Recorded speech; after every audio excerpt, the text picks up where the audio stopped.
Olha, vamos direto ao ponto. A gente está falando aqui do Visual Studio 2026 que chegou junto com o .NET 10.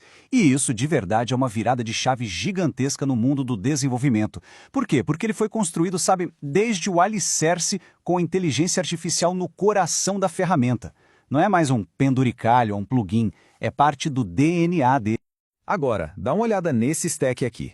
C# no back-end, SQL Server para o banco, uns scripts em Python para ajudar na automação e, claro, um HAProxy para segurar a bronca do tráfego. Sua familiar?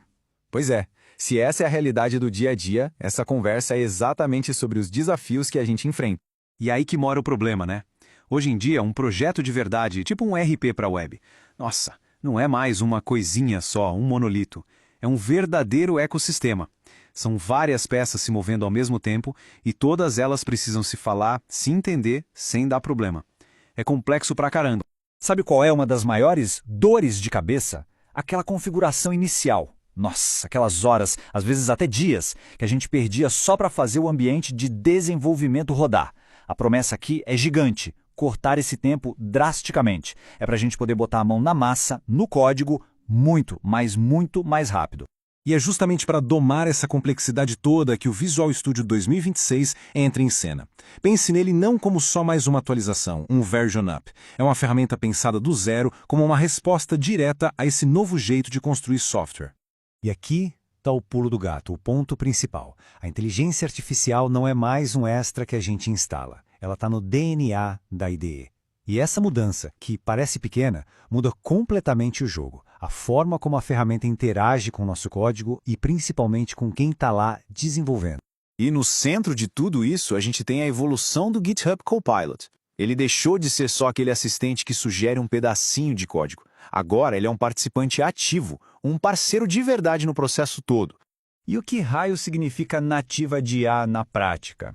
Significa que a IA não está só reagindo ao que a gente digita, ela está colaborando.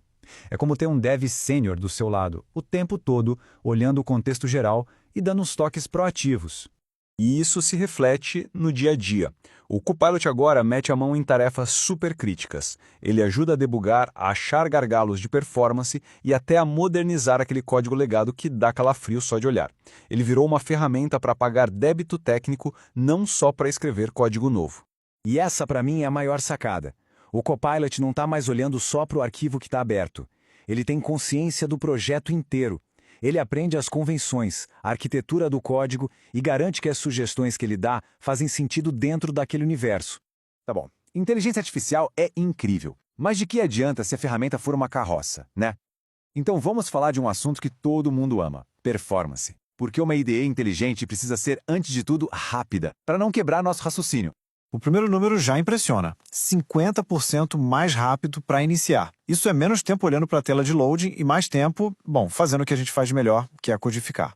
E para quem trabalha com aquelas soluções gigantes, com dezenas, centenas de projetos, a melhora também é absurda. Abrir a solução está até 40% mais rápido. É menos café esperando a IDE carregar e mais tempo resolvendo o problema.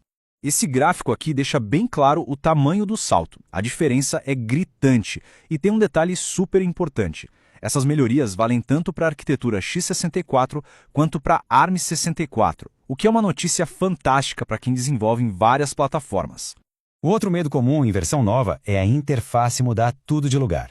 Aqui, o VS26 adotou o Fluent UI, que é o design system moderno da Microsoft. Está tudo mais bonito, com ícones mais nítidos, temas novos, mas, e isso é o mais importante, a memória muscular está intacta. Os atalhos, os menus, tudo continua familiar. Ninguém vai precisar reaprender a usar a ferramenta. Beleza? A teoria é linda, os números são ótimos, mas como isso tudo se traduz no nosso dia a dia de trabalho? Vamos sair um pouco do marketing e ver o impacto disso na prática. Olha só que exemplos práticos. A IDE agora é capaz de olhar para uma query SQL dinâmica no seu código e sugerir um índice para o banco de dados. Análise de cobertura de testes, algo que era só das versões pagas, agora está na Community Edition. Ele até integra as métricas do HAProxy para a gente ver a latência direto no editor. É sensacional. Vamos pegar o caso do RP Poseidon para ilustrar. O sistema acha uma consulta lenta lá no back-end. O Copilot não só aponta o dedo para o problema, mas ele analisa o SQL e fala, olha, cria esse índice aqui. A pessoa vai lá, aplica a sugestão e Pronto, a latência despenca na hora. E essa tabela resume bem o poder disso tudo junto. Os controllers em C# são atualizados para as boas práticas do .NET 10, os scripts Python se conectam no banco de um jeito mais seguro e eficiente, e tudo isso enquanto o balanceador de carga está sendo monitorado ali, dentro da IDE. É uma visão completa do sistema, de ponta a ponta. E aí a gente se pergunta, por que tudo isso importa tanto? Por que isso é mais do que um número novo na versão? É porque o que a gente está vendo aqui é um espelho de como o desenvolvimento de software está mudando em sua essência. E quem ganha mais com isso? Bom, o ecossistema .NET, obviamente, está na frente. Mas quem mexe muito com SQL Server e Python, principalmente nesses ambientes de infraestrutura híbrida, também vai sentir um benefício enorme. A ferramenta foi desenhada para essa galera.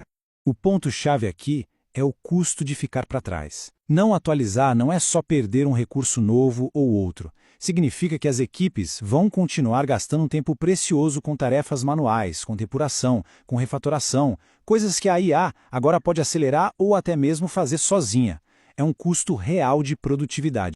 E para quem está pensando em começar, a dica é, calma, não precisa virar a chave de tudo de uma vez. Comece pequeno. Pega o módulo do projeto, testa ali, brinca com as funcionalidades do Copilot e o principal, mede o resultado. Veja com seus próprios olhos o ganho que isso traz para o seu código.